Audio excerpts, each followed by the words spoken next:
ৰাতিপুৱাৰ ভাগতে এক দুঃসংবাদ আহিছিলে আৰু সেই দুঃসংবাদ অহাৰ পিছতে আৰক্ষী মহলত এতিয়া এক প্ৰকাৰ কঁপনি উঠিছে। বিশেষকৈ খবৰটো আছিলে আজাৰা থানাৰ অধীনত থকা বৰজাৰ আৰক্ষী চকীত কৰ্মৰত ৰাজু মাহাতৰ মৃতদেহ উদ্ধাৰ হৈছিলে লখৰা উৰণ সেতুৰ তলত।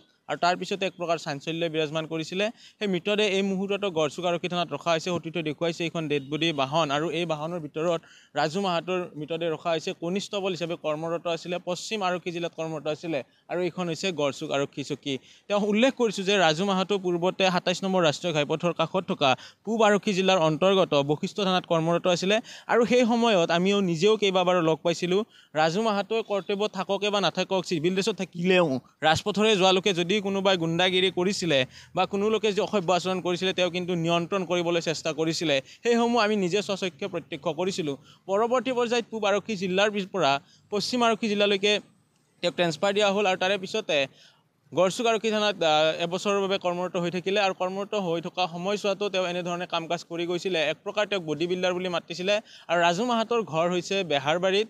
সকলোৱে জানে, বিশেষকৈ এই অঞ্চলৰ থানাত থকা লোকসকলে জানে কনিষ্টবলজন ৰাজু মাহাতৰ সকলোৰে এক প্ৰকাৰ প্ৰিয়ভোজন আছিলে। বিশেষকৈ তেওঁৰ কৰ্তব্যত থাককে বা নাথাকক তেওঁ প্ৰতিটো মুহূৰ্ততে কাম কাজ কৰি গৈছিলে। আৰু যিহেতু নিশা ২ বজাত তেওঁৰ মৃতদেহ উদ্ধাৰ হৈছে লখৰা উৰণ সেতুৰ তলত, তেওঁ মৃতদেহটো কিয় উদ্ধাৰ হ'ল বা কোনোবাই হত্যাকাণ্ড সংঘটিত কৰিলে নেকি, সেয়া এই মুহূৰ্তত ডাঙৰ প্ৰশ্ন হিচাপে বিবেচিত হৈছে। সমান্তৰালভাৱে এই মুহূৰ্তলৈকে ৰাজু মাহাতৰ এখন বুলেট বাহন আছে আৰু সেই বুলেট বাহনেৰে তেওঁ ঘূৰা ঘূৰি কৰি থাকে অঞ্চলত, কিন্তু কালিৰ পৰা বুলেট বাহনখন এতিয়ালৈকে উদ্ধাৰ হোৱা নাই। বুলেট বাহনখন ক'ত আছে? তাৰ বিপৰীতে আৰক্ষীৰ উচ্চস্তৰীয় সূত্ৰই সদৰি কৰা অনুযায়ী যে ৰাজু মাহাতৰ য'ত মৃতদেহ উদ্ধাৰ হৈছিলে তাৰ যদি চোৱা বিপৰীত দিশতে পণ্ডিত ধাবা নামৰ এখন ধাবা আছে, যিখন ধাবাত পূৰ্বৰে পৰা বিভিন্ন ধৰণৰ অভিযোগ আছে যে তাত নিশা হ'লে সুৰা মদ এনেধৰণৰ সামগ্ৰীসমূহ বিক্ৰী হয়, অৰ্থাৎ এক প্ৰকাৰ অবৈধ ঘাটি হিচাপে বিবেচিত হয়। একাংশ সন্দেহ কৰা মতে বিশ্বস্ত সূত্ৰই সদৰি কৰা অনুযায়ী যে নিশা সেইখন ধাবাতে হাঁহৰ মাংসৰ লগত হয়তো মদ সেৱন কৰিছিলে আৰু সেইখিনি প্ৰশ্নৰ বাবে এটা কথা কিন্তু পোহৰলৈকে আহিছিলে যে নিশা কেনেদৰে সুৰা বিক্ৰী কৰিবলৈ পালে 10 বজাৰ পিছত। সেয়া আৰক্ষীয়ে হওক বা আবকাৰী বিভাগৰ যে কোনোবাখিনিত গাফিলতি আছে বা মেনেজ আছে সেই কথাও কিন্তু পোহৰলৈকে আহিছিলে।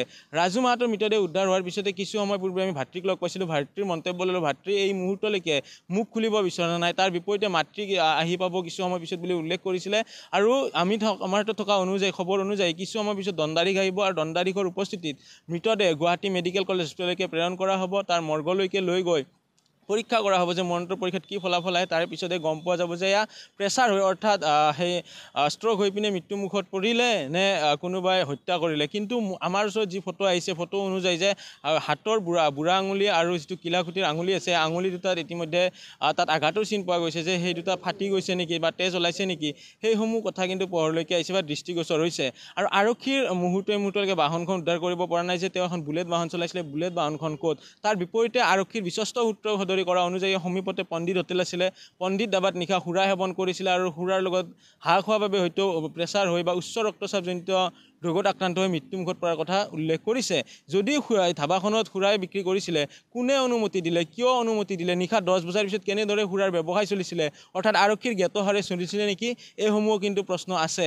আৰু এইগৰাকী কনিষ্টবলে 2016 চনত যোগদান কৰিছিলে। তাৰে পিছতে যি চোৱা যে বশিষ্ঠ আৰক্ষী থানাত কৰ্মৰত আছিলে, গড়চুক আৰক্ষী থানাত কৰ্মৰত আছিলে, বৰজাৰত এই শেষৰ পৰ্যায়লৈকে বৰজাৰত কৰ্মৰত হৈ আছিলে আৰু মৃতদেহ এই মুহূৰ্ততো কিন্তু গড়চুক আৰক্ষী থানাতে আছে। এক প্ৰকাৰ এতিয়া আৰক্ষী তদন্তৰ পিছতহে পোহৰলৈকে আহিব গোটেই ঘটনাৰ হত্যাকাণ্ডৰ বলি হ'ল নে এয়া এই উচ্চ ৰক্তচাপজনিত ৰোগতে মৃত্যু হ'ল, সেয়া এতিয়া আৰক্ষীৰ মৰণোত্তৰ পৰীক্ষাৰ ফলাফলেহে ক'ব। কিন্তু সন্দেহ কৰা অনুযায়ী যে দুটা দিশৰ পৰা দুটাভাৱে সন্দেহ কৰা হৈছে প্ৰাথমিক পৰ্যায়তে যে কোনোবা হয়তো হত্যাকাণ্ড সংঘটিতও কৰিব পাৰে, যিহেতু হাতত আঘাতৰ চিন পোৱা গৈছে। তাৰ বিপৰীতে উচ্চ ৰক্তচাপজনিত যি ঘটনা সংঘটিত হৈছিলে, আৰক্ষীৰ সূত্ৰই সদৰি কৰিছে যে সেয়া হয়তো সেই ধাবাখনত সেৱন কৰিছিলে সুৰা আৰু হাঁহৰ মাংস, সেইকাৰণে হয়তো উচ্চ ৰক্তচাপজনিত ঘটনা হ'ব পাৰে। অৰ্থাৎ ধাবাখনত যে কিয় এনেদৰে বিক্ৰী কৰিব দিছিলে সুৰা, সেয়া কিন্তু আৰক্ষীৰ জ্ঞাতসাৰে হৈছিলে নেকি, সেইসমূহ কিন্তু এতিয়া ডাঙৰ প্ৰশ্ন।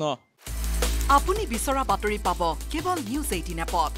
নিউজ 18 এপ ডাউনলোড কৰিবলৈ স্কেন কৰক এই QR কোড। গুগল প্লে ষ্টৰতো পাব এই নিউজ 18 এপ।